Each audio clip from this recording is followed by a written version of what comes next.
Today we have with us Abbas Shahid, who's currently the Vice President Growth of Baikia. And he has joined us today to conduct a session on hiring and onboarding for startups. So over to you, Abbas. Hi, thanks for the intro. Hey everyone, good to be here. Just as a quick intro, I've been at Baikia for 3 years now. So currently, like mentioned, looking at growth, also looking at product and HR amongst a bunch of other things. Previously worked leading people strategy, and prior to that was at Uber. Prior to that, have been at a marketing agency in the US. So that's a little bit about me. I don't know what the session looks like today. To be honest, is there going to be just me from the get go, or is it something else planned as well? Okay, so it's just you, and you will have to talk about how they can improve their processes of hiring and onboarding as startups, and what kind of people they should hire, what talent do they have to look for, and that's Got it. how. Okay, so what I'll try and do is touch upon the major things. So just to put things in context, over the last 3 years, I have worked on hiring around 30 to 40 odd people for my own team, while also looked at the people department and the HR functions at Bikea, which involved hiring over 150 to 200 folks over the last 2 to 3 years. Obviously, these have involved anything from engineers to C-level roles to people who are more ops oriented or on ground business development folks. And then in addition to this, we've also worked with a bunch of agencies, whether they are around customer services. We've set up off-site and remote teams.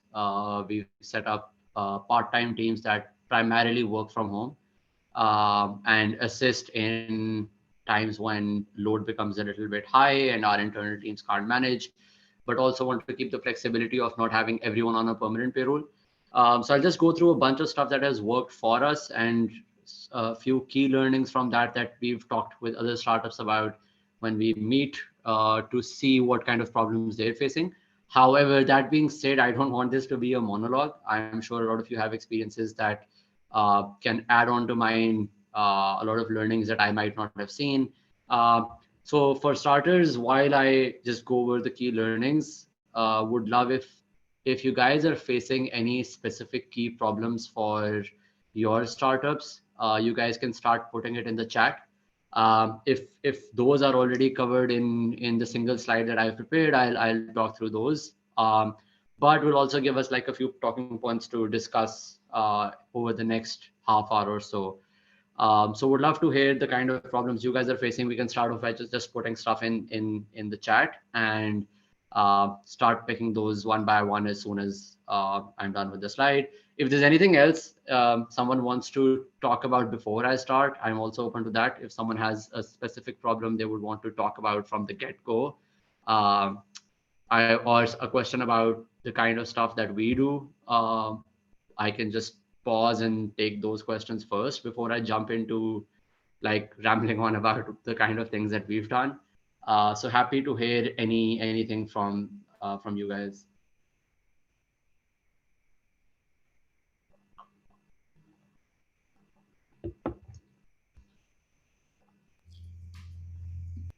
I am assuming Mohsen, that's nothing. no, Okay, wait. I, Mohsen, I can can't we see. I can't start see. with Yeah. you, please?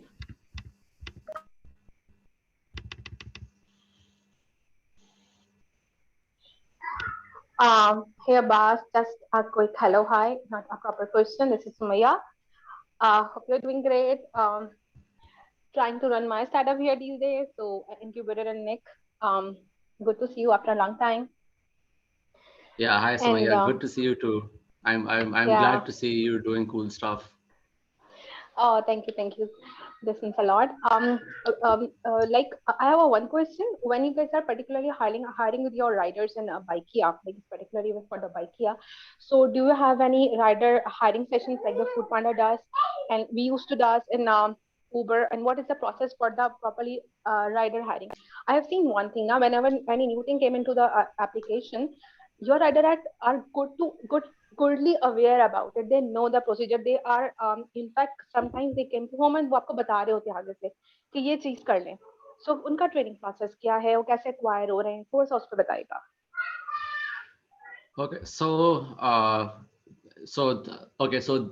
we'll talk about then two kinds of recruitment. One is more operational, that is more to do with business, such as riders, if you're hiring riders, or if you're hiring, ops people or agencies for BTL, उनके सबका relatively similar process होगा अगर वो आपके core business model का part है. So I'll touch upon that first then. So honestly, we've evolved from doing in-person mandatory trainings to hardly any in-person trainings at all, right? And the reason for that is we've realized that there is one, we underestimate the market now, right? Around 5 to 6 years ago or 7 years ago, जब ये सारी companies बनी थी, उस वक्त the tech savviness in this industry, whether that was logistics or whether that was mobility or whether that was B2B or e-commerce, in terms of movement of things was very, very low, right? अब आपका उल्टा है. Ab it's actually that we learn a lot more from our drivers when we launch something, or there's a lot more feedback that comes externally to internal as opposed to the other way around, right? And for that, it's I think it's a constant iteration process where the drivers are training us as much as we're training them. So how do they train us? We are part of a lot of WhatsApp groups जहाँ पे उनकी discussions होती हैं. हमारे अपने drivers होते हैं जिनको हमने सिर्फ सीखने के लिए उस ग्रुप में डाला होता है. हमारे प्रोडक्ट मैनेजर्स को भी हमने बोला हुआ है कि they should operate as drivers. And we sort of then keep a pulse check. We do weekly roundtables. We talk to them very frequently, informally. हमारे कुछ obviously काफी अरसे दराज से काम करने वाले भी लोग साथ हैं. So they give us a lot of feedback that comes from external, right?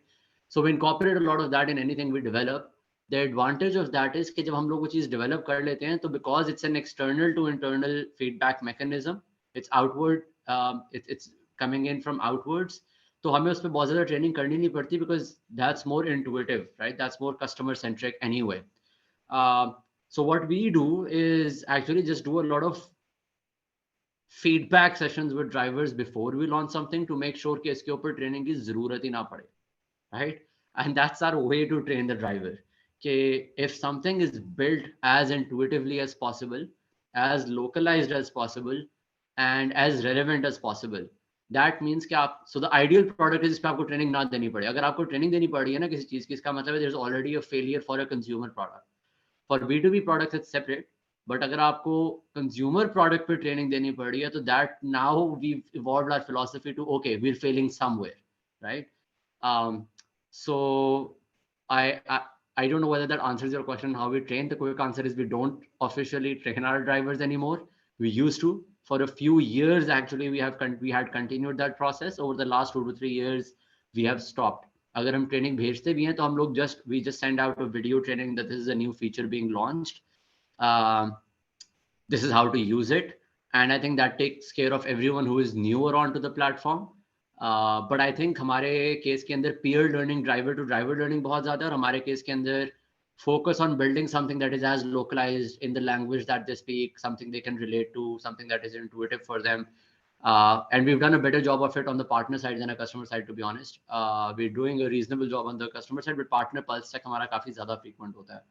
So our idea of a perfect training is that we shouldn't have to train anyone we're onboarding onto our platform or recruiting as a driver onto our platform. I don't know whether that answers your question. No, it is actually. Thank you so much for this, and it answered my second question as well. Because other day I was listening Abrar Bajwa and he was like कि customer feedback लें और उसके ऊपर अपनी application बनाए, and I was like how like this is very helpful ना कि उनसे feedback लेके बनाएंगे तो वापस जाना नहीं पड़ेगा और उनकी चीज के साथ ही हम उस new चीज को develop करेंगे तो that will be more best way to do it. Because in Uber we were really very restrained कि हम उसको कैसे दोबारा करें, वो चीज बन के आ गई है और उनको समझाना था कि आप करें अभी ऐसे ही है.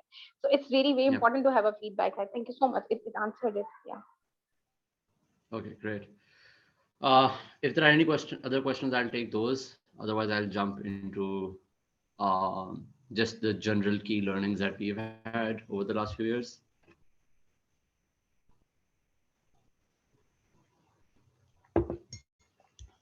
Okay, so I suppose I'll just quickly share the screen. Yes. It is fairly straightforward. There's nothing actually complicated about what I've.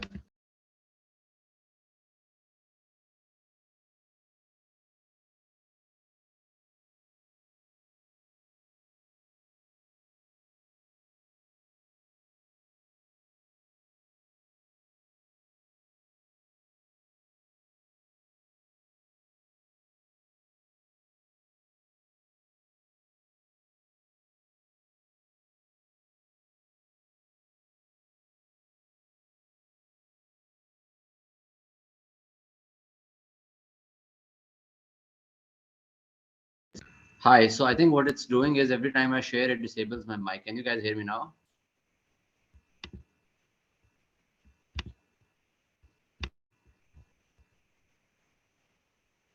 आप लोगों को आवाज आ रही है कि नहीं आ रही?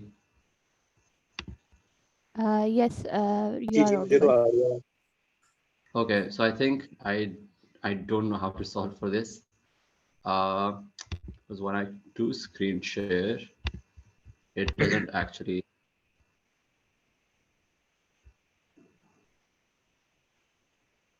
Can you guys now see the screen? Yep. Oh, can you Yes. guys can? Okay, great.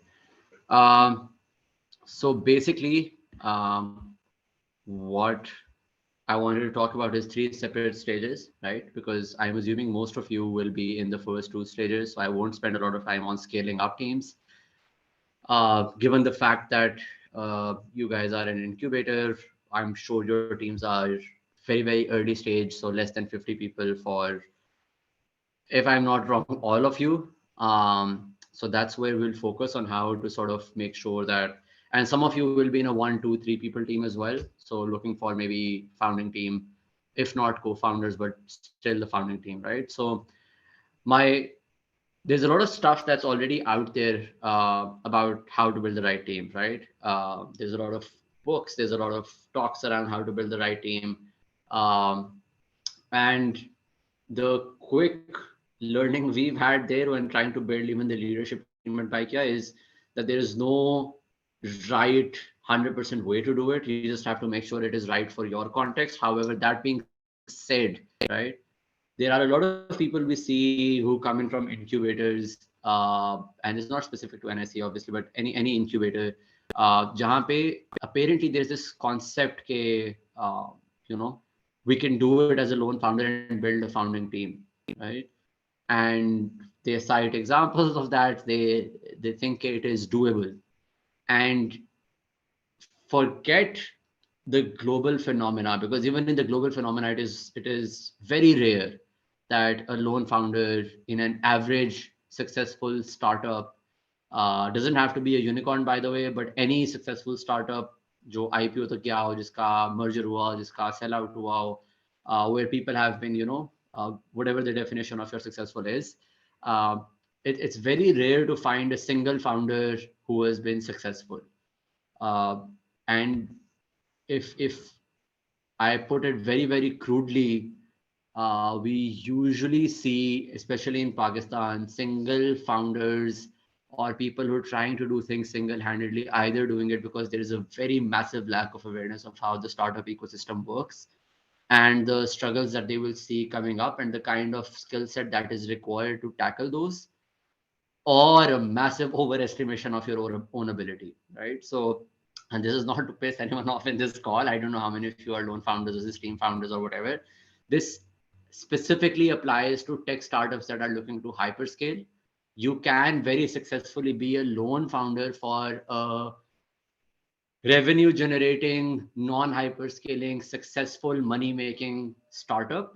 And whether it's an e-commerce website, whether it's a non-techified solution, whether it's a traditional industry that you're looking to disrupt a little bit, all of those can be done as lone founders. That is not something that I feel qualified enough to talk about and say, hey, any traditional industry is what should follow XYZ, because I've not been part of that for a long while, right? So what I will talk about is tech startups or startups that are looking to hyperscale. That's part one. Part two is mostly e-commerce website. E-commerce websites can still to a certain extent sort of survive on a lone founder, although the recommended approach for most of you would still not be that.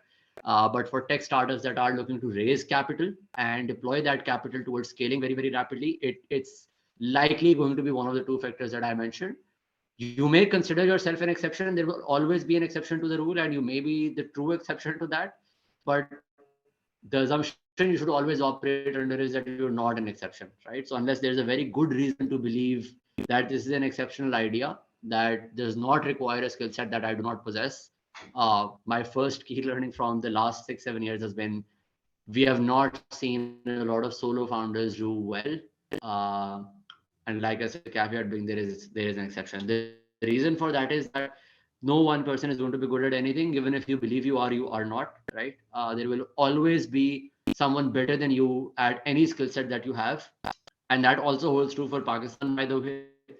Okay, I know that if I was to go out and find someone who is better at a single skill set than I am, and I define what that skill set is, I will look harder and find that person, right? That will hold true for any skill set that you have. So it's very important to understand what is it that you're going to require in your startup. Is it a tech skill? Is it something that you're not passionate about doing, right? Because that may work in the short term कि अगर आप business development में passionate नहीं है, लेकिन आपका एक core B2B startup है जिसमें आपने SMEs को target करके साल के 300 400 startups 300 enterprises को onboard करना है, you may do it in the beginning, right? But you're never going to be great at it because you don't enjoy it and involves, right? If it is a product or a tech skill that you require, that's the skill set that you need to add on if you don't have it, right? If it's a startup that's a consumer startup and you need someone to be a little bit more technical in terms of search engine optimization, in terms of paid marketing, in terms of deploying analytics, you need someone more analytical than you are. So I think that's part one, right? Part two, that we've seen most people do a little bit or stumble a little bit on is, and this is both early stage and mid stage, like when you're at around 50 40 people, is people sort of hiring or defining what they need to hire for, what is what they need to partner for, right? So and an example of that is if you were to start a fintech startup, right? And you don't have and you don't have an engineering background and you don't have a fintech background, right? Would you rather have a co-founder that has a technical background and can code? Would you rather have a co-founder that has a fintech background and can bring in that context, or would you rather have two additional co-founders, right? So would you rather bring both of them in? And the answer usually lies between your very specific set of circumstances, right? Context is something you can always gain. However, if it's a specific, highly specialized industry such as real estate, you might want to think about, or health, right? You might want to bring in someone who has that context, who has that connections, because they're going to be very critical to your success.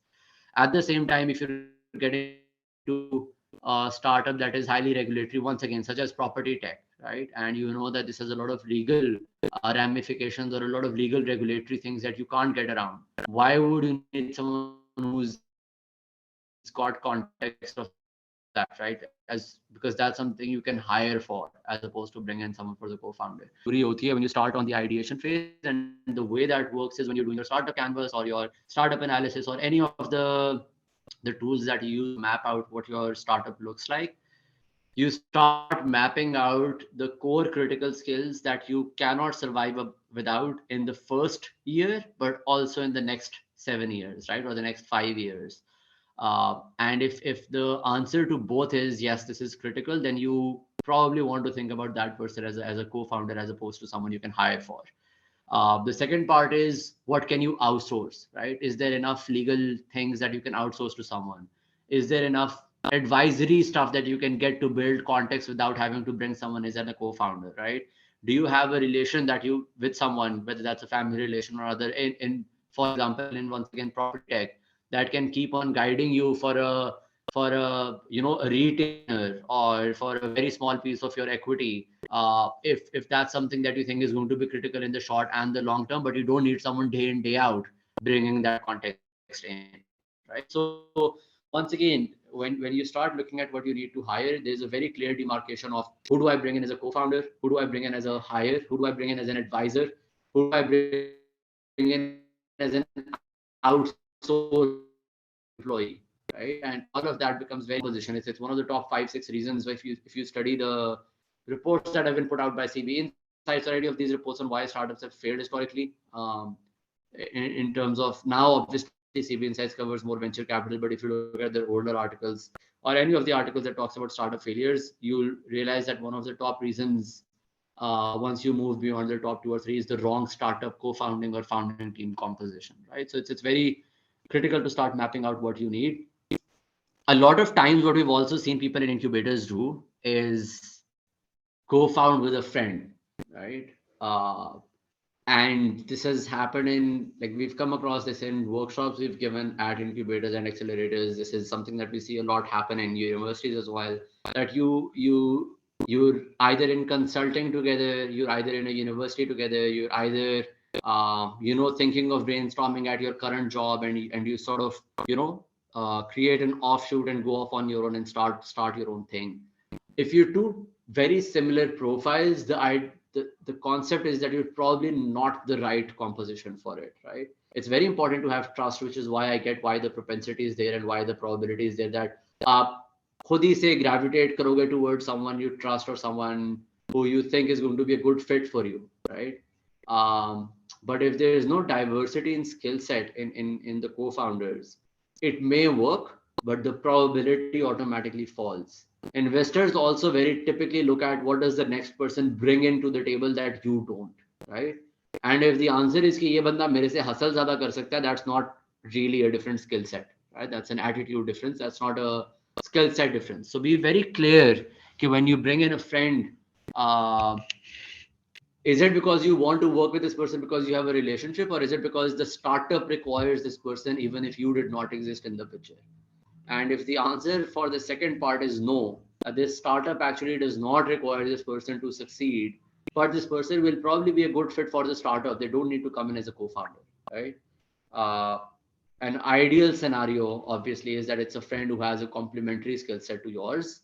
And obviously, that's the holy grail of all of this. Someone you can work well with together, someone you trust, and all of that, but don't bring in someone just for the sake of having company, right? The reason you have a co-founder is because you're going to need company, right?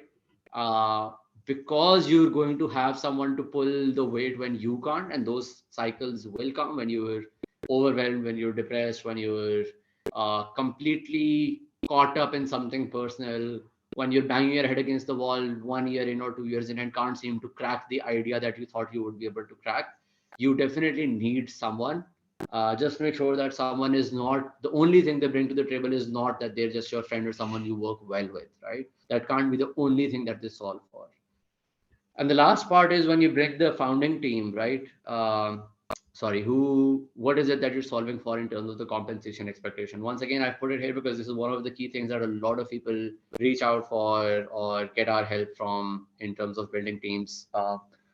And my quick answer there is, if you're looking to hire very, very early in your founding team, based on, especially in Pakistan, based on a university profile or a, a specific academic background, you're probably going to end up in a not ideal place. And the reason I say that is because in your early startup team, you should not be ideally be caught up in uh, backgrounds versus talents and culture fit, right? So two things that do become important is what is the scale and what is the culture fit, right? You can't have people in your team that you don't enjoy working with when it's a 10-15% team. No matter how brilliant someone is, if you don't enjoy working with them, if you think culturally they're far too different and they might be a great fit for something else, but just not for you, don't hire them, right? The idea of a rude or a eccentric genius only works when either they're the founder or when they're coming in as the 50th or the 100th employee, not when you're 10 people sitting in the same room, because then you're just going to get annoyed most of the time. So yes, solve for culture, solve for, yes, I want to enjoy working with this person. Don't solve for, I want a similar academic background, or people from XY university are smarter, because what we've also seen is that a lot of people from those universities don't tend to have as much on-ground experience as you would like, or as much hustle, or as lack of entitlement as you would like, right? So ideally, what you would want to do is evaluate all backgrounds, all past professions that they've worked in. Don't go and say, I want to find a consultant who's worked at McKinsey or Bain and try and start something off with them, unless your startup feels that is the right profile that you absolutely need to succeed. So one suggestion is put aside your preconceived notions, right? That's part one. Part two is, how do you solve for compensation once you have aligned on the right profile? I think at a founding stage, I wouldn't solve too much for it. What you need to do is share your wealth, and your wealth is equity at this stage, right?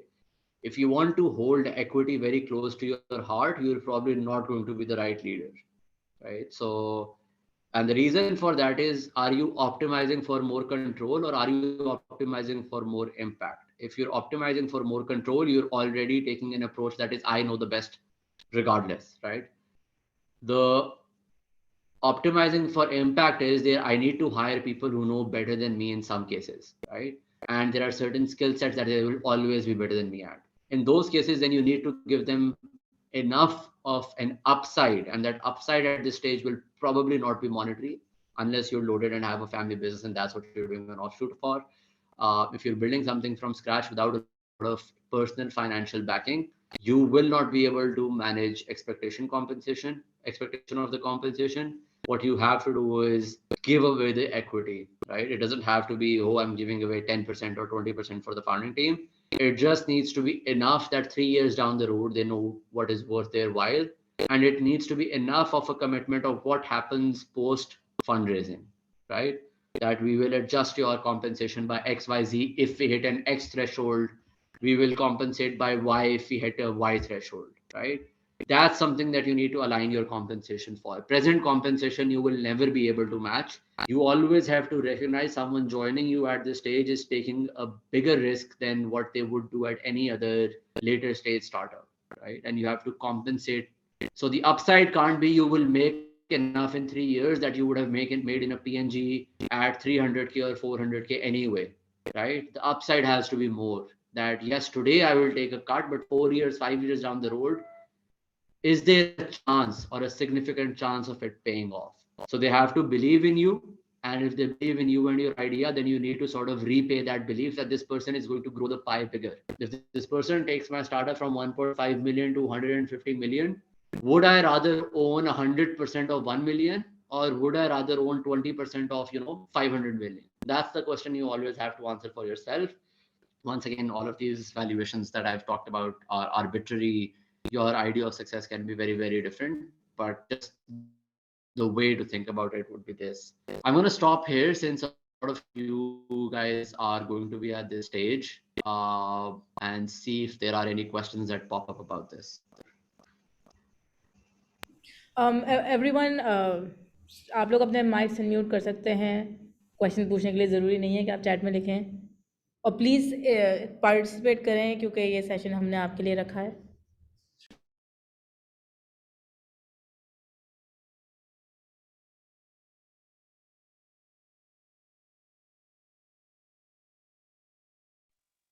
Assalamu alaikum.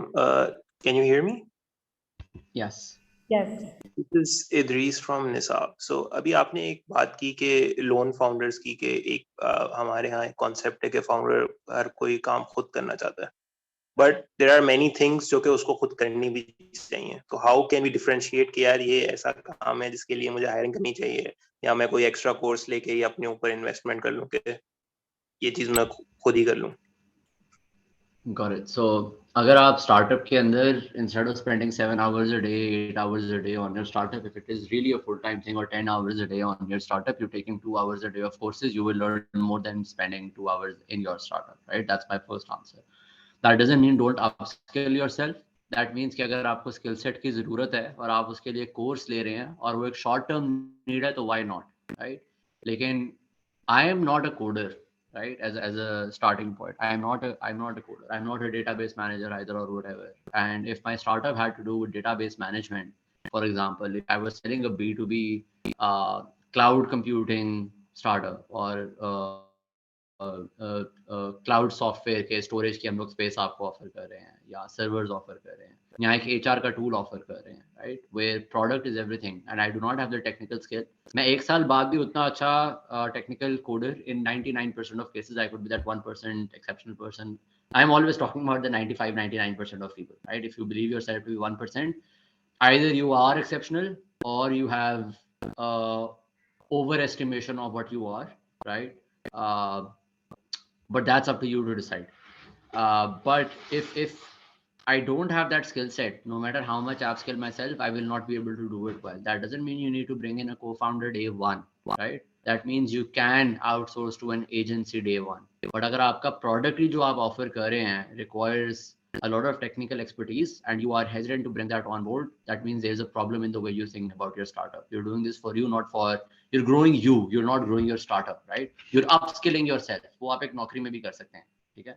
That's part one. Part two is, so हमेशा सवाल ये होना चाहिए कि मेरे startup को grow करने के लिए सबसे ज्यादा अच्छी और सबसे ज्यादा जल्दी चीज क्या इफेक्टिव होगी, नॉट कि मुझे ग्रो करने के लिए कोर्स ले लेना चाहिए, right? That's part one. Part two is के flip this around, right?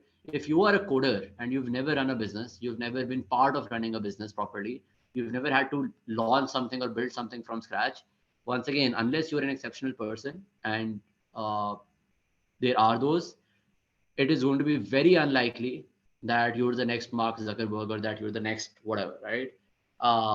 You're probably not. You have to optimize for success. You don't have to optimize for being a 0.1%, right? In which case also you should bring in someone who has that knowledge, who's better at, who's more marketing savvy than you, who's more operational than you.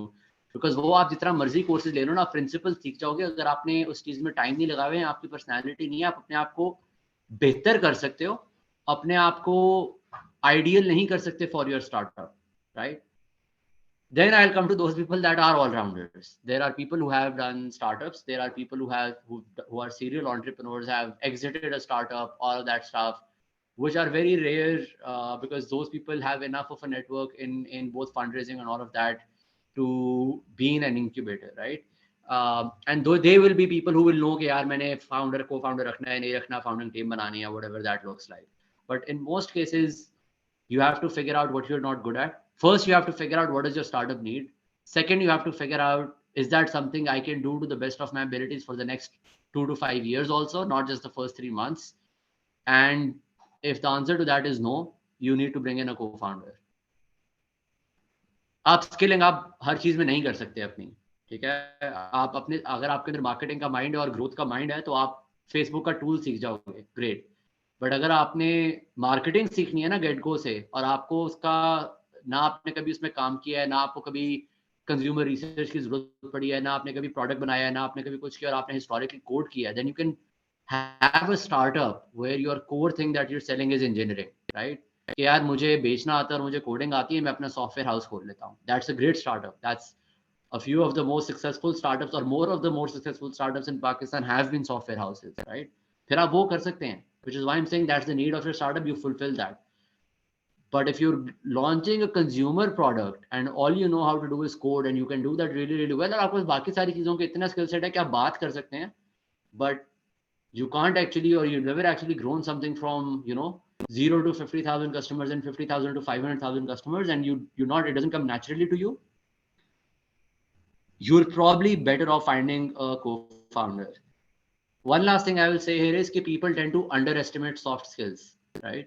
There is a lot of people we've seen fail because they don't know how to manage a team, that don't know how to hire the right person, that don't know how to, and I'm not saying you need HR for that. Early stage में आपको HR की नहीं जरूरत होती. अगर आप as a co-founder या founder team के अंदर एक बंदा नहीं manage कर सकता, वो you've created the wrong team, right?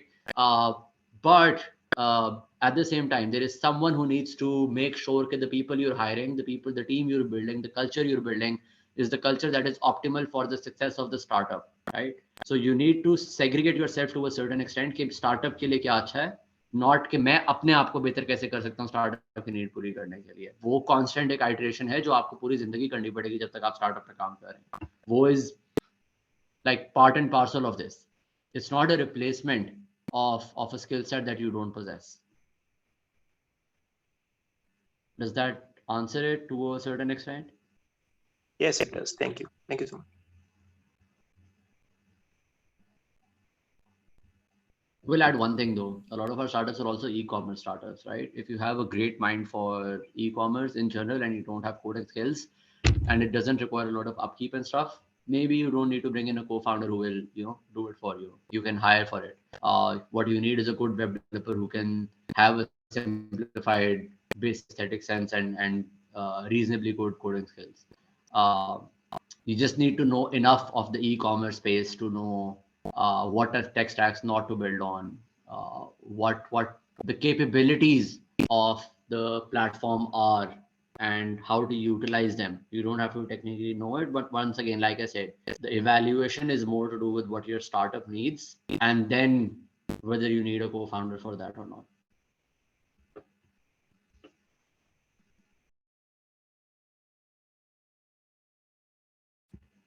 Any other questions?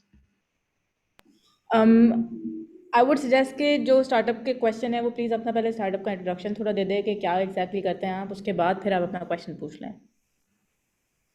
What do you think Abbas? Ideal होगा, yes, that would be great. Bakaz Zuber, do you have any questions? Hassan Abbasi? I can go first and then I can Sure. comment. Assalamu alaikum, boss, how are you? मैंने sorry late join किया, I just joined, so I don't know क्या इससे पहले बात हुई है. So my started name is Gradizen and it's a prop tech startup. So we will, and it's working in UK already. So we are looking to, enhance its or start this in Pakistan for now, but it's currently working in UK very well. And what it does is that we have a SaaS based software and we are providing rent management and property management services to UK clients. So in UK everything is very defined and every rules and laws are followed, तो उधर इतना मसला नहीं होता. And that system is monitoring rent payments, other issues, maintenance issues, etc. So this is what this startup does, and we are now starting to think about launching it in Pakistan, but काफी different market है, so we'll have to think a lot. So ये introduction था, and मेरा question अभी नहीं है right now, but just a point. Hiring, I'm going through that phase I have to create a team in Pakistan, and it starting from tech stack, tech teams, then product managers, and even HR and finance. So I question करने चले, let's say. So do you think it's a good idea for me to approach any outsourced companies of HR, finance, or should I go for in-house team for this? Uh, Sense.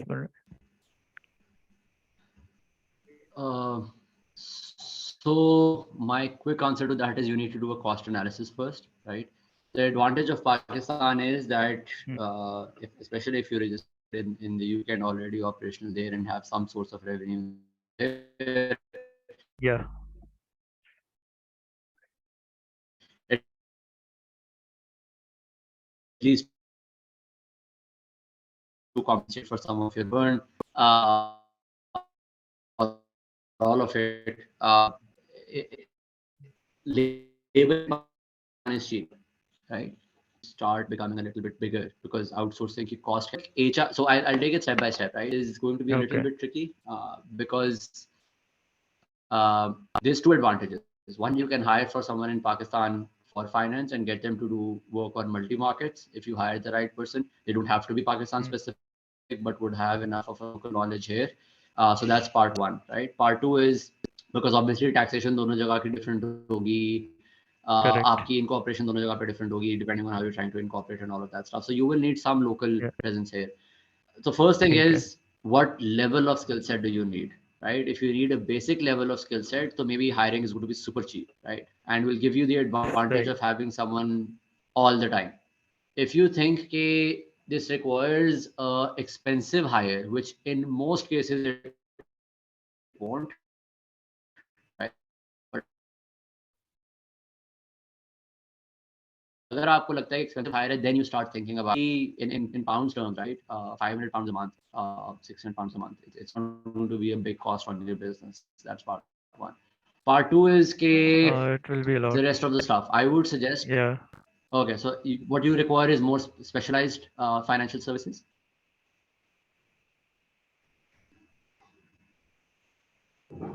Hi, sorry. Can you hear me?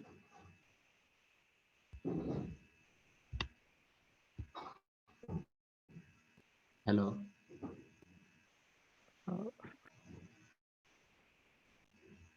बाकी किसी को आवाज आ रही है?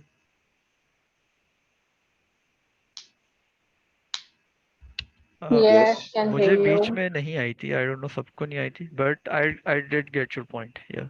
थोड़ी. So I was saying, does it require specialized services in your case? Like, do you require a higher skill set in finance?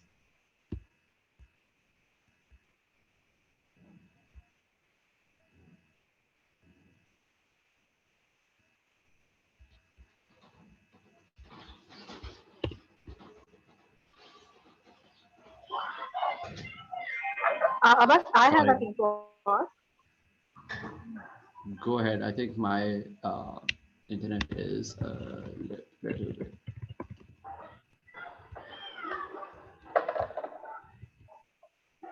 Sorry, आप लोगों को आवाज आ रही है कि नहीं आ रही? आ गया. Okay, great. I was just asking. I think I missed out a little bit in the middle. I was asking, do you require like specialized high-end services, or do you require just base level stuff?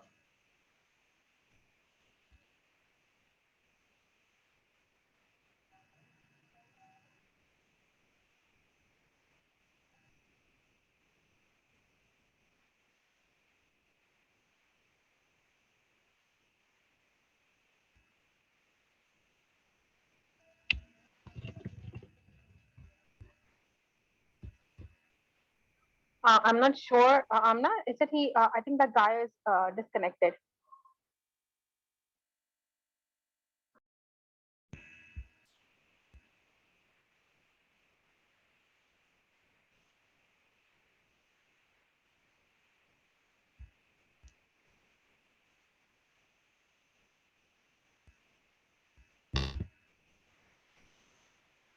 Hi, can you guys hear me now? Yes. Oh, great.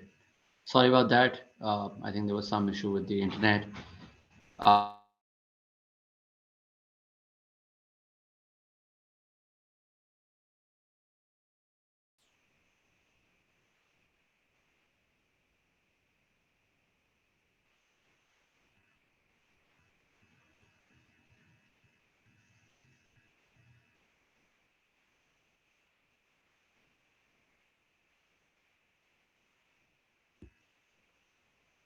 Should I just rephrase? Should I just go through what we were talking about earlier? Sure, Abbas, because if there are no Okay. other questions, we can continue. Okay, so Vikas, in your case, sorry, I'll just quickly rephrase. In your case, I would just suggest that if you higher skill set chahiye, and that's something that will cost lower by hiring, I would suggest go for hiring. But once again, the two things to evaluate are whether you need someone all the time in office for that, or someone you need like, and by in office I mean at work, doesn't have to be in Yeah. physical premise. But do you need someone who's available all the time? That's part one, and part two is the cost of hiring lower than the cost of acquiring a specialized service, right? If both, True. assuming skill set level at both cases is the same, if the cost is lower or equivalent to a full-time employee, then maybe the full-time employee may make more sense for you, given that the same employee can have synergies and understand the business a little bit better when they're in it, right? And will obviously have a little bit more ownership than someone who is billing you by the hour or billing you by the project. So usually externalize करने का तब होता है जब आपको temporary temporary आपको solution चाहिए हो तो तब आप आउटसोर्स कर दें. अगर आपको कांस्टेंट चाहिए होगा तो फिर आप you may want to think about hiring someone in house, right? So Right. that's my quick answer there. HR के ऊपर I would hold off if you can't. I would just say utilize the same recruiters that you have in the UK, maybe even, uh, or get a freelancer here for a little while. But your current team Okay. should be able to hire most of the people. I don't think ठीक that है. you need to hire HR specialized folks from the get-go unless your team size starts increasing over 5 or 10 people, and you need to bring in some procedures, practices. You need to get an office space, that kind of stuff. But Yep. most of it, even if it's with 10 to 20 people teams, a lot of stuff can be managed by the good. If your management team is fine, right? You don't need to hire particularly specialized HR people at this stage. Once again, I don't know how big your UK operations are, but if you already have resources there, I would just say utilize those instead. Uh, yeah, we have resources in UK, but obviously that cost factor, if we hire someone in HR in Pakistan, it will be cheaper, and then we can replace UK hire. So yeah, these are the things that we need to figure out. Yep. But your points made a lot of sense. Thank you so much. Yep. No worries. There's a question. What's the best way of hiring a resource in the domain we're not experienced in? For example, I have a technical background and aiming to hire a sales team. The quick answer there is, if you do start the interview, start the process. Once you've shortlisted people you think are good, have a good profile, right? Basic shortlisting तो आप कर सकते हो, वो आपको आनी चाहिए, नहीं आती तो आप सीख जाओगे, right? So basic shortlisting आपने कर लिया based on personality, their profile, your conversation with them. Two ways to hire for technical skills that you don't have is, one, if you have already have an advisor who can sort of do the final screening for you. Two, at this stage, if you're found, ask your friends for startups that have now raised capital or are raising capital. They're hiring someone for product, for example, right? And the reason for that is that they know that, okay, even if I may not be the best person to it, I'm sure people will do better than I can, but I have a skill set that they don't, or I've worked or hired product people that they haven't yet, and therefore they don't. They know that as a founder, you need to call all the favors you can, right? And there will be people who will support you. So the first answer is, अगर आपने formal channel से जाना है, see who in your network can solve for it. One is, अगर आपका कोई advisor है who can be that final screen, especially for early senior hires, use your advisor. अगर junior hires हैं तो you don't have to worry about it too much if they're replaceable hires. Three, if they're junior hires but critical हैं, so then ask an either a favor, can someone take out 3 hours and interview these 3 people that I like and sort of give me their recommendation. If you can't ask a favor, pay someone you know, right, to be a panelist. Like, pay them whatever minimal fee so that they feel that their time is respected. Someone you think is going to be a good judgment in this case, for example, sales, someone who's run sales, someone you can reach out in your network and say, I need a panelist for an interview. I'll be willing to pay for it. I can't pay a lot, but I can pay XYZ. Would you be? That's the last scenario, right? As a founder, try and save cost. Either make use of your advisors or make use of your friends.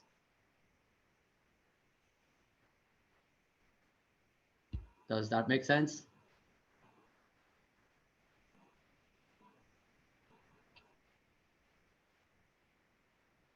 Since there's no feedback, I'm assuming. Okay, got it. So moving back to what we were talking about slightly earlier.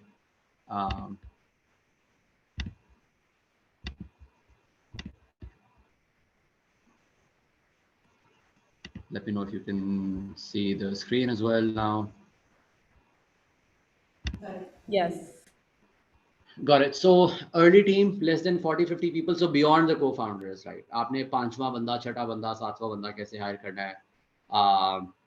How do you benchmark compensation? How do you find the right talent with less resources? How do you source that talent? इसमें founders का क्या role है versus अगर आपके 5-6 लोग हैं तो बाकी टीम का क्या role है? Process क्या होना चाहिए? Culture का क्या मतलब है? और आप culture के लिए hire किस तरह कर सकते हो? The seventh part we'll talk about later, right? The first few things are things, once again, once you start expanding beyond the first 2-3 people, all of this starts becoming relevant because now you're not hiring co-founders anymore. One part is benchmark आप कैसे करते हो, right? The quick way to benchmark is what I mentioned earlier. You sort of figure out Okay. So actually, let's start with question number 3 first, because that's going to identify what kind of talent that you're looking at. How do you find and source the right talent? The first part is always your network, right? Who can you sell your idea to? Who do you think is going to be a good fit, right? Is it someone you've went to school with? Is it someone you've met professionally and network with now and then again? Is it someone you worked with in your last company or any of your last companies? Is it someone you've been introduced by someone? Is it someone that your advisor has recommended or your investor has recommended to you, right? So that's your finding sources. पहला हमेशा ये है कि आप अपने network को leverage करें, and go on. If nothing else, if you're not the person who socializing come naturally to, right? आप अपने LinkedIn पे जाएं, आप अपने first connections के हिसाब से filter करें. I know nowadays everyone adds everyone on LinkedIn, but it still gives you some indication of who's around you, right? And search the skill set you're looking to add and see what kind of people are around you, right? Second, इसके sourcing कौन करता है, किस तरह करते हैं? Once again, as founding team, when you're not even 20 people, सारी sourcing आप खुद करते हैं, ठीक है? आप किसी और पे delegate नहीं कर सकते, आप अपने किसी hire को नहीं कह सकते, sourcing आपने खुद करनी है. They can give you leads, right? But shortlisting, all of that responsibility finds on you, because at this point, every new hire that you can that you bring in can make or break your startup, right? वो आपको 6 महीने पीछे भी भेज सकता है, वो आपको 6 महीने एक्सेलरेट भी कर सकता है. So sourcing, all of it has to happen from you. That's part one. Once you've done the need identification and sourced the right talent for it, how do you benchmark, right? अगर आपको इसके अंदर भी दो चीजें हैं. अगर आपको नीड लगती है यार कि मेरी नीड सिर्फ ऑपरेशनल है, मुझे बैंडविड्थ चाहिए, मुझे टैलेंट नहीं चाहिए, then you find the cheapest way to find that talent, right? The cheapest way may be people in the market. अगर आपको बिजनेस डेवलपमेंट के लोग चाहिए, सबसे ज्यादा बिजनेस डेवलपमेंट इंडस्ट्री में कौन करता है जहां से आप टैलेंट पोच कर सकते हो?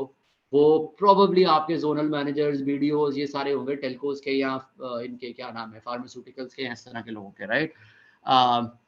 अगर आपको इंजीनियर्स चाहिए, राइट, लेकिन आपको बहुत बेस लेवल इंजीनियरिंग चाहिए, can you either approach an agency on a retailer, or can you get a freelancer on Fiverr or whatever to do it for you? Not Fiverr maybe, but better GitHub वगैरह के ऊपर आपने देख लिया, आपने कहीं पे देख लिया है जहाँ पे आपने अपना लोगों की प्रोफाइल्स देख के उनको अप्रोच कर लिया और आपने हायर कर लिया, right? Once again, can be a cheaper profile rather than a more expensive profile if you're looking for bandwidth, right?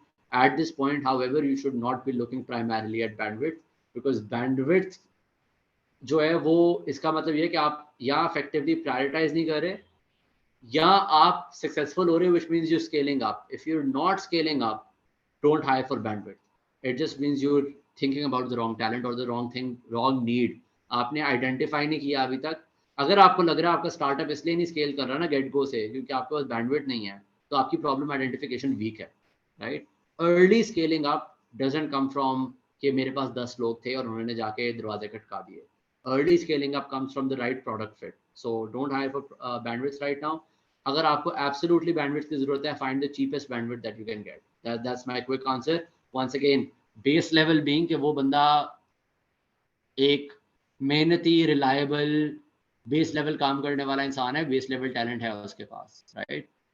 But don't try to hire expensive resources at this time if your identification is bandwidth. If you're hiring for talent, then you have to benchmark कि उस बंदे का आज compensation कितनी है, उस बंदे की, उस पे आप compete नहीं कर सकते, कभी भी नहीं कर सकते. Once again, unless you have family wealth, you can't compete for it, and unless you've already raised capital. Pre capital आप नहीं compete कर सकते, ठीक है? आपने किस तरह compete करना है, आपने उसको, the right talent is the one that will believe in your idea, right? So once assuming that they believe in your idea, then you have to show them how much this idea can make them in the next 3 years, next 5 years, next 10 years, right? And that's what you sell them. That's either through equity or through commitments, right? Contractual commitments that once we raise around this or raise X amount of capital, will sort of recompensate you. So it's all future earnings.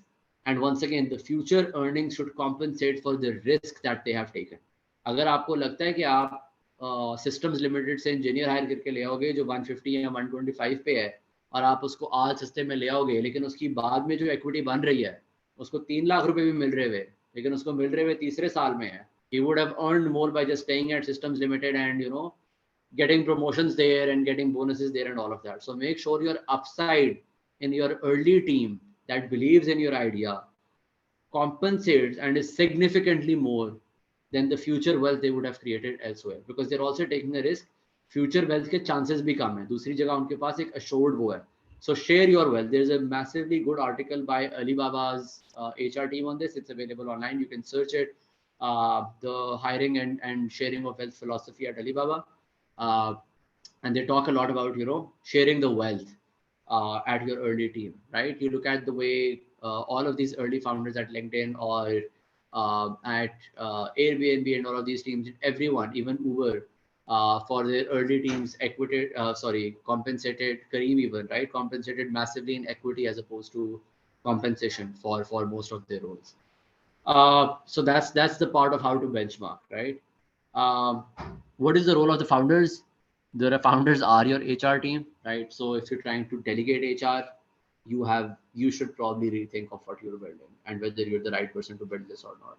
At a 10% team, you should not be delegating hiring to someone else, right? These hires are so critical that you should not be delegating this right now. What is the ideal process? The ideal process is whatever works for you at this earliest stage. Google ये करता था कि when they were 100 people, they used to take someone for a 2-day retreat for their senior hires, right? To spend the 2 days with their founding, sort of spend a weekend to see is this person the right fit for us or not. That's an extreme way of doing it, right? But it worked for them. There are other ways of doing it. There are obviously Peter Thiel की philosophy है कि you hire fast and fire fast, right? कि आप एक दिन के अंदर बंदे को 2 इंटरव्यूज कराओ, 3 इंटरव्यूज कराओ, आपको लगता है सही है, आपने उससे असेसमेंट करा लिया है, आपको लगता है कि उसके पास कॉन्टेक्स्ट है, hire that person on the spot or give them an offer on the spot, right? But also fire them if they're not working 3 months down the road because you don't have time. So it really depends on what your culture is, right? आप कैसे इंसान है, आपको किस तरह के इंसान के साथ काम करना है, वो हर इंसान के लिए फर्क होता है. One key thing I will say here is don't get, I love the Netflix, so मेरा disclaimer है, I love the Netflix culture, right? But don't get caught up in what your ideal culture is. अगर आपको चाहिए ना उस तरह का culture के मुझे बीन बैग्स चाहिए, इवेंचुअली मुझे सारे टॉप यूनिवर्सिटीज का टैलेंट चाहिए, मुझे इवेंचुअली 6 महीने के अंदर I want to be the employer of choice in startups, all of that stuff is you're creating your startup for a culture as opposed to the other way around, right?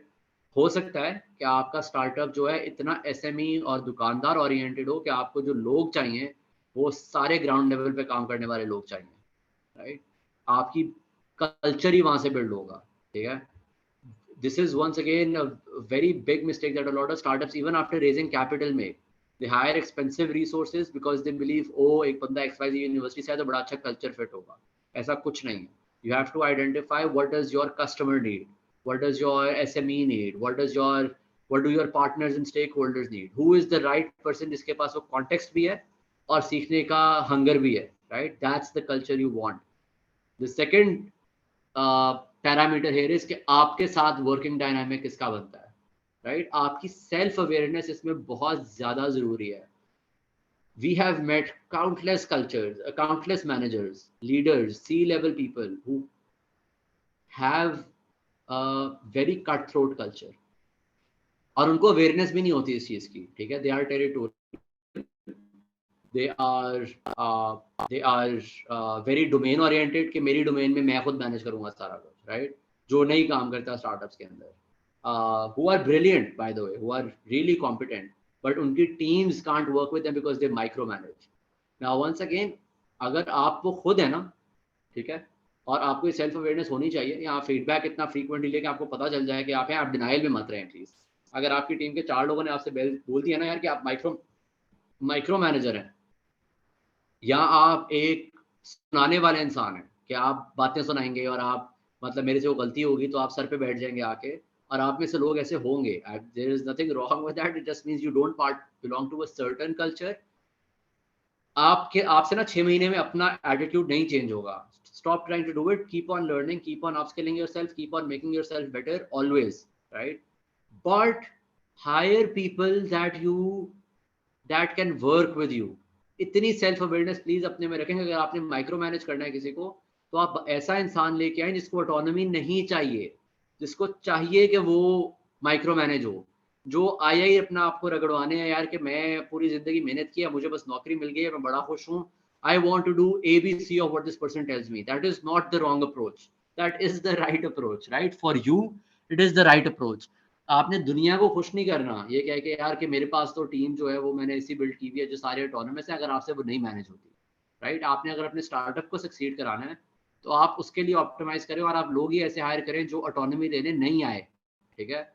Early stage के अंदर आपने अपने आप को figure out करना है, या अपने आप में ड्रास्टिक चेंज ले आए, ठीक है, या आप अपने हिसाब से लोग हायर करें जो आपके साथ काम कर सकते हैं. You can't have it both ways. You can't be a micromanager and say I'm not going to give this up, right? But I still want to hire people जो बिल्कुल different culture से belong करते हैं, ठीक है? So you have to be very, very, very, very self-aware. And the way to get self-aware is create at least a level of trust where people can give you direct feedback, even if it is super candid, ठीक है? So there is that. There is a book which talks about extreme candor, right? उसका concept ही extreme candidness है, extreme candor है, extreme honesty है. And as a founder, you have to adopt that. Whether you are culturally very autonomous or autonomy given, or whether you're culturally हर चीज मैं खुद करना चाहता हूँ और मैं तुम्हें जो बता रहा हूँ तुम उसी तरह करो, मुझे रिजल्ट ना दिखाओ, मुझे जो मैं कह रहा हूँ उस तरह करो. Either way is fine for you. I'm not saying कि you can't have a successful startup. Either way you can, right? But just be self-aware enough to do it, and be self-aware enough कि अगर कोई आपको feedback दे, आप denial में ना जाएं. अगर आप denial में जा रहे हैं, आपसे कभी एक अच्छा startup नहीं setup होगा. So that's the first 6 line items. Ideal process कुछ भी हो सकता है, वो एक दिन के interview process भी हो सकता है, वो एक बड़ा extensive process भी हो सकता है. The more critical the higher. I belong to the philosophy, the more you get to know someone. Don't keep the process long, right? आप उनको 10 दिन ना उनके ज़ाया करें, लेकिन know what you're looking for, be very clear and honest with the other person, and spend enough time with them to get to know them a little bit outside of just the interviews. अब वो बेशक आप case study कराएं उनके साथ, बेशक आप किसी एक्टिविटी का इन्वॉल्व कराएं, बेशक आप उनको ऑफिस बुला के एक दिन अपने साथ ऑफिस में गुजारें कि यार we'll pay you for consultancy, spend a day with us, right? Paying someone for one day is less expensive than a wrong hire that you have to sort of hire someone for 7 days. So keep that in mind, right? I'm just going to stop here and see if there are any questions from you guys.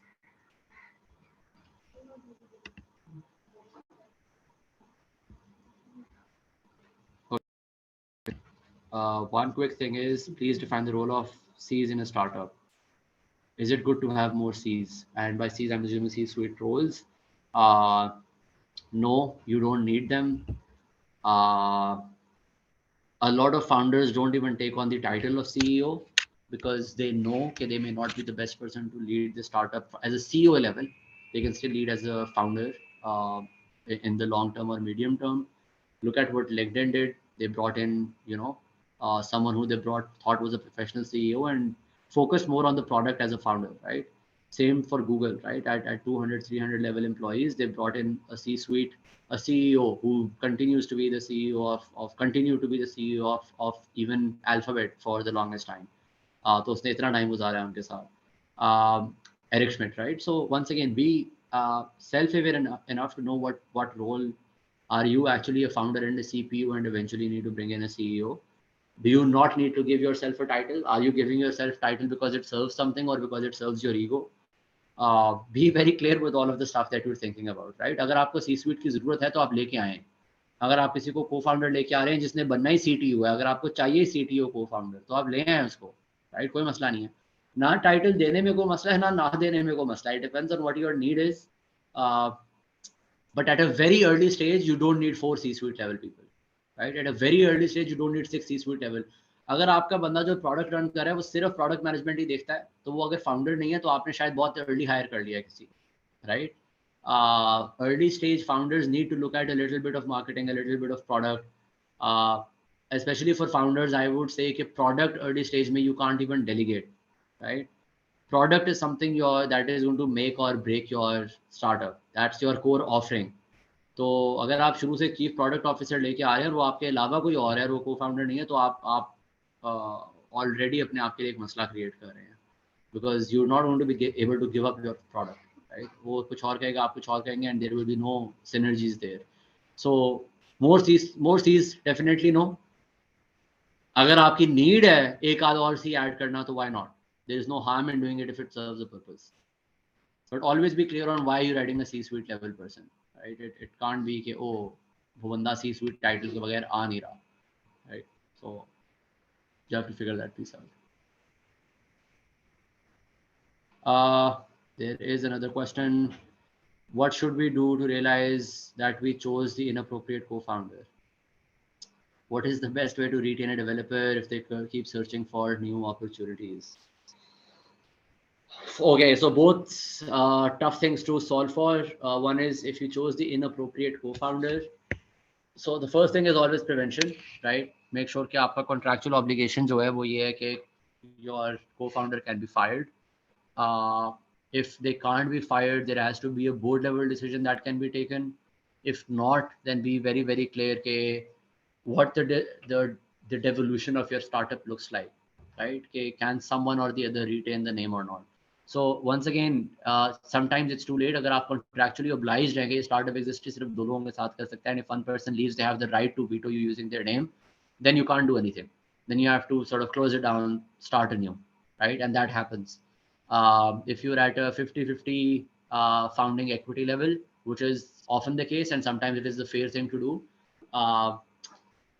then sometimes there is no other opportunity but to sort of rename your startup, rebrand it, whatever, if you've already registered it under a joint ownership with two people having the decision-making authority and one person can't veto the other, right? So us case ke andar, the quick answer is still get out of that relationship. It's like any relationship. If you think this relationship is not going to work out, if you've tried, it's not working out, you think it's not going to work out, treat it as any other relationship and absorb the consequences. If the consequences are that you have to start again, honestly. It is better than spending the next 2 years in this, trying to make this startup work and this relationship with your co-founder work, but you will probably just fail. Your chances of success are higher if you shut it down and start something else. It could be the same idea with a different brand name, but you would probably be better off starting anew. The second is if that's not the extreme case, if the co-founder is someone you brought in, you have the firing ability to do so, be very, very upfront on why this is not working out. Don't take 3 weeks, 4 weeks to figure out how to phrase it. You will make mistakes. You will fire people the wrong way. You don't have to learn to do that. Have the conversation. Once you are 100% sure, discuss with your advisors. And if you still net out on the same decision, sit them down, have the conversation. Honestly, there's not much you can do. If you're still at an equity level, not at a revenue level, you can't pay them 3 months of compensation or whatever. You just say, hey, this is it, this is why this is it, this may not be fair to you, but I don't see a way out of this and I've made up my mind, and that's it, right? There will be people who will hate you for it. Keep in mind, if you're running a startup, more often than not you will be faced with firing people, and if you're running a startup, more often than not you will be forced to do layoffs, regardless of however successful you are. So the sooner you learn how to do it, the better. What's the best way to retain developers because they keep searching for new opportunities? I will say that's more of a hiring problem as opposed to a retention problem. You're hiring the wrong people. That's part one. If someone doesn't believe in your idea enough, that's why they're looking for other opportunities. They don't think they'll get the upside. So either आपने उनको compensate गलत किया हुआ है या equity गलत दी हुई है, ठीक है, वो आप ही गलती है, आप उसको fix करें. आप उसको अपसाइड इतना दिखाएं कि यार अगर मैं यहाँ पे 2 साल रिस्क लेता हूँ कि 2 साल बाद शायद मुझे कुछ भी ना मिले, लेकिन 2 साल बाद शायद I land on something big, and there is possibilities here. That's your problem, right? Then you have to solve your compensation or trust or whatever that is. If despite that they're looking, then you're hiring the wrong people, because then they either don't believe in your idea enough to want to stick it out here, or have come in and realized this is not for them. In which case I would just say build a redundancy, hire someone who can do the job for you and who believes in that idea, who will stick it out, even if you have to compromise a little bit on the experience level, but you're going to have to do it. So I would rather do it sooner rather than later. Should we hire freelancers? If you can avoid it and if the cost is the same, I would personally, once again, this is not an advice, this is my own woe, I would rather have someone in-house as opposed to a freelancer. The very clear answer for that is, and this is going to sound very, very crude once again, Pakistan ki com is not a reliable com, right? We've worked with many freelancers. We have worked with offshore companies who send work to freelancers in Pakistan. Uh, the biggest advice I've given to anyone who comes to me as a freelancer is that your selling point, you are in such an easy market to create your value because all you have to do is be reliable, right? You can have 80% of the skill set that someone with 100% can, like किसी और से compare करके आपका 20% skill set week हो सकता है, लेकिन अगर आप सेल्फ अवेयर हो और आप जो प्रॉमिस कर रहे हो वो डिलीवर कर रहे हो ना, तो that is a bigger value prop in Pakistan market. The only reason that's a bigger value prop is you will not find people who are going to work honestly for you. That is it, right? Our market is not that. They will try to cut corners. Uh, they will try to do a जुगाड़ू solution. आप उनको नहीं बताओगे यार, अगर आप non tech savvy हो ना, आप मुझे सोल्यूशन बिल्ड करना है, उस बंदे को पीएचपी आता है, वो नोड.जेएस पे नहीं कोड कर सकता, वो आपको नहीं बताएगा, वो आपका पीएचपी पे सोल्यूशन बना देगा और आप पूरी जिंदगी रोते रहोगे मेरा सोल्यूशन पीएचपी पे बना हुआ है, मैं किस तरह स्विच करूं कि मैं 3 साल से पीएचपी पे रन कर रहा हूं. कोई आपको नया स्किल सेट वाला डेवलपर नहीं मिलेगा बिकॉज आपका ओरिजिनल कोड जो है वो पीएचपी पे बना हुआ है. ये सारी प्रॉब्लम्स आपको आती हैं आउटसोर्सिंग पे आमतौर पे, राइट? ये आपको आती हैं आमतौर पे आउटसोर्सिंग पे if you are not a tech savvy person. The reason I say that is not that you need a tech savvy person for every outsourcing. It's just that even if you have that skill set, freelancers are going to optimize often for money. You may luck out. There are obviously great freelancers out there. We've worked with some of them. Some of them are genuinely good. बहुत ढूंढना पड़ता है, ठीक है? The higher probability is that you will land upon a freelancer जो is going to over promise and under deliver. ये आपके employees भी करेंगे बाय द वे, लेकिन एम्प्लॉइज के ऊपर सम लेवल ऑफ मॉनिटरिंग होती है, एक फायरिंग का डर होता है. They are optimising for you because they believe in your idea. A freelancer may not believe in your idea, they there for the money, right? तो वो अपनी मनी ऑप्टिमाइज करेंगे, which everyone should, by the way, all employees should optimise for money, but it should be in an honest, in a committed, in a reliable way, right? So I've never suggested people in Pakistan to go for freelancers. I've seen startups go for freelancers and regret it. I've seen recently a telehealth medicine startup go for a freelancer solution and they could not even launch because the solution that came out was so clunky to use. उन्होंने सारी core requirements तो आपकी पूरी कर दी जो आपने लिख के दी, but they obviously ownership नहीं थी, उससे ज़्यादा कुछ नहीं किया, right? और वो चीज़ बिल्कुल भी कस्टमर सेंट्रिक नहीं थी, वो चीज़ आप नहीं मॉनिटर कर सकोगे, right? So if it's not a time based solution, अगर आपने 10 दिन का काम नहीं कराना किसी से तो आप फ्रीलांसर ना रखें, इतनी अर्ली स्टेज पे ना रखें. वंस अगेन रखना भी है तो इंश्योर करें कि आपके पास इंटरनली एक दो ऐसे लोग हैं जो उन फ्रीलांसर्स को अच्छी तरह मैनेज कर सकते हैं. That's my answer there. But the biggest problem by far all of you are going to face in hiring a team is hiring someone who has the right attitude and the right reliability and the right commitment, that they don't over promise and under deliver. Most employees in Pakistan do, most freelancers in Pakistan do, obviously levels different hai. So if you luck out on finding someone who's going to give you like a great output and does work honestly, you've made the right hire.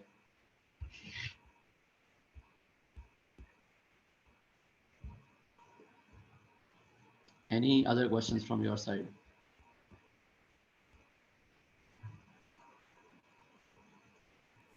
अगर आप Honestly, chat I में don't have a lot of stuff to. Sorry, Okay, go so ahead. I'll start taking names now because nobody's asking questions. Hassan Abbasi from Tankhar, do you have any questions?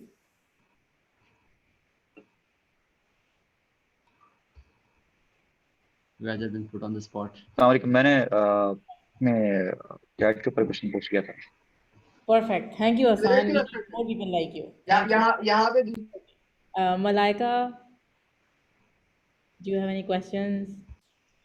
Malaika, Fatma, Idris, Raza, Rushna, Asad, Sumaiya ने पूछा था, वकास ने भी पूछा था और वकास जुबर ने भी पूछा था. परफेक्ट. तो जो जिन्होंने नहीं पूछा, अगर आपके कोई क्वेश्चंस नहीं हैं तो प्लीज़ वो भी बता दें, अगर हैं तो वो पूछ लें.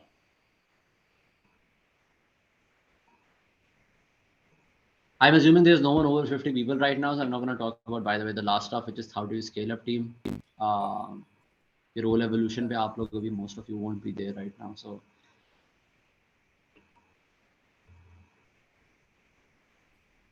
Abbas, Sorry, someone was going to say something. Tell us जो आप फीडबैक देना चाहें स्टार्टअप्स के बारे में. Honestly, no, I've just talked through everything that was top of my mind in terms of building a team. Like I said, The key 4 things that I would talk about are: don't hold your wealth too close, either your wealth or your control too close to your heart. You need both good feedback, honest feedback from people, both about yourself and about what you're doing. Don't prescribe to the idea, never ever prescribe to the idea कि idea discuss करने से चोरी हो जाएगा या इस तरह कुछ हो जाएगा. If you're still in that idea, you will never learn something from someone else. आपने जो आइडिया सोचा हुआ है ना, पाकिस्तान में कम से कम 10, 20, 50 और लोगों ने वो आइडिया सोचा हुआ है, right? So don't think that your ideas are unique. दुनिया में तो किसी ने सोचा ही हुआ है, right? So all you need is good research to stumble on good ideas. Don't prescribe to that even within your team. So democratize control a little bit. Don't let go of it, but democratize it a little bit, so that people can at least give you honest feedback. Give away your wealth, right? So you would rather,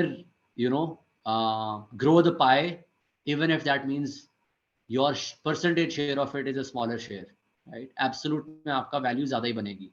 So share your wealth where necessary and where you think someone will be able to grow the pie for you. Treat your early employees as partners.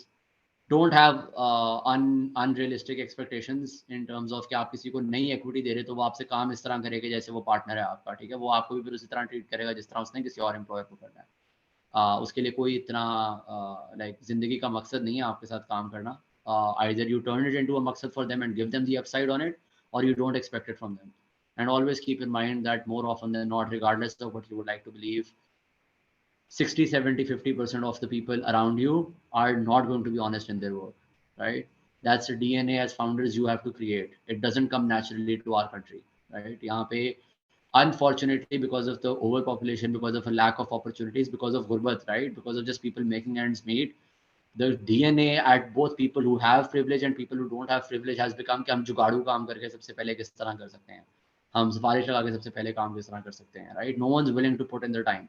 Expect that don't expect that of your employees. Try to look that out when solve for that when you're hiring. Once you've hired, trust them. But if they disappoint you, don't be surprised, right? Make your decisions quickly. If someone is that, make a change, right? You don't have to get stuck in loyalty loops unless you're with a partner or something.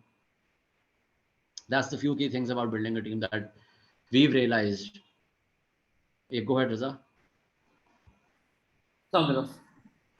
Raza from England. Eland basically property management software for rental properties basically. So we have a team of 4 people. I have a question regarding employee stock options. How does this work in Pakistan, or is it agreement based? Pakistan में allowed है या तक नहीं हुआ? So Pakistan में allowed है, right? It depends on where you're incorporated. If you're incorporated in Pakistan, obviously you can still do employee share programs. They are completely legal. For base level, like what we usually do is कि आपकी PwC की ना काफी informative website है about employee share program and stuff. You can reach out to them. A quicker answer or a better answer, you can reach out to any of the tech startup lawyers. Ask NIC for help to connect you with them. Or get their advice on how to set up those employee share programs. They should be able to guide you. But yes, they are available in Pakistan. Quick way to do it is you incorporate outside of Pakistan at times if you're seeking help in fundraising, or if you're at a fundraising stage. Sometimes the best solution is to incorporate outside of Pakistan. You can register Pakistan as an entity and keep your holding company outside. That is an easy way of doing it, both for raising capital and for giving ESOPs. But employee share programs are also available in Pakistan in different shapes and forms, and you can explore them. Get your legal advice from someone who can give you legal advice around those as well. But they are available. Okay. I have another question. At a very early stage, do we have to hire a specialized person, or we can hire a person with multi-purpose or journalist? Both depends on your need. Once again, depend करता है specialized किसको कहते हैं. अगर आपका solution जो है वो in-house tech पे आपने base करना है, तो आपको एक probably specialized tech person चाहिए होगा. I am very layman terms of calling it tech, not defining what stack they're working on or whether they're front end or back end or whatever, right? So आपको एक बंदा चाहिए होगा जो relatively tech savvy हो. Now within tech savvy, they ideally are a generalist within their field, right? As far as anyone non-technical is going, you all would have to operate as a journalist, right? Unless there is something specific you're solving for, आपको probably specialized बंदा hire करने की ज़रूरत नहीं पड़ेगी at a non-technical level. आपको इतनी early stage पे sales 4 लोगों की टीम है ना, सिर्फ sales करने के लिए बंदा नहीं hire करना चाहिए.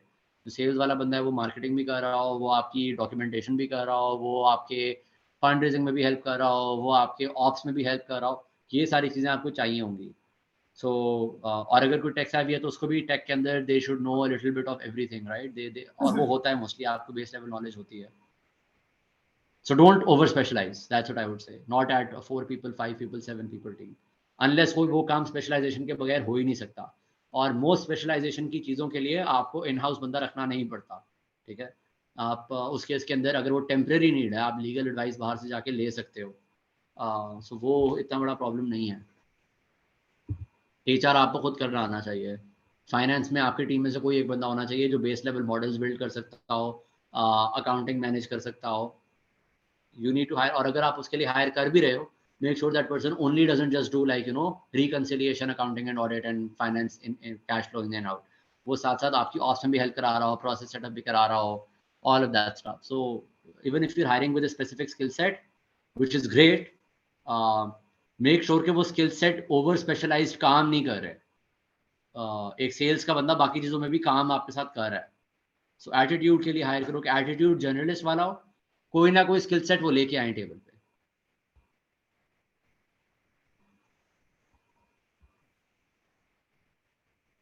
Okay, got it. Thank you.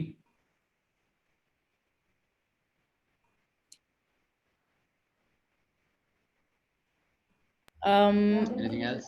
Does Raza, are you done? Yes. Awesome. So anybody else has any questions?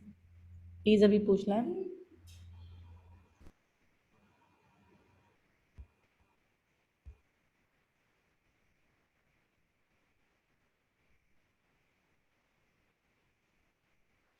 And If it's there's okay if nothing you else, don't have a yeah, question. sorry. Ji, Yeah. please. I was just gonna say if you don't have any questions, it's okay. Yeah. Okay. So I would request all of you to please turn on your camera so that we can take a group photo.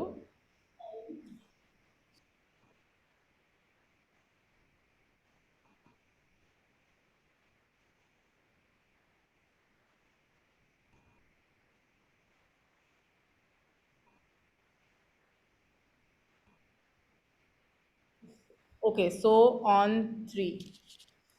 1, 2, 3. Thank you so much, everyone. और अभी भी आपके पास कोई question है, you still have time to ask. So please. If nothing pops up right now, you guys can always drop me a note or something, and I'll try. Like I said, a lot of you will probably have different experiences and more experience in certain things, but happy to help wherever I can.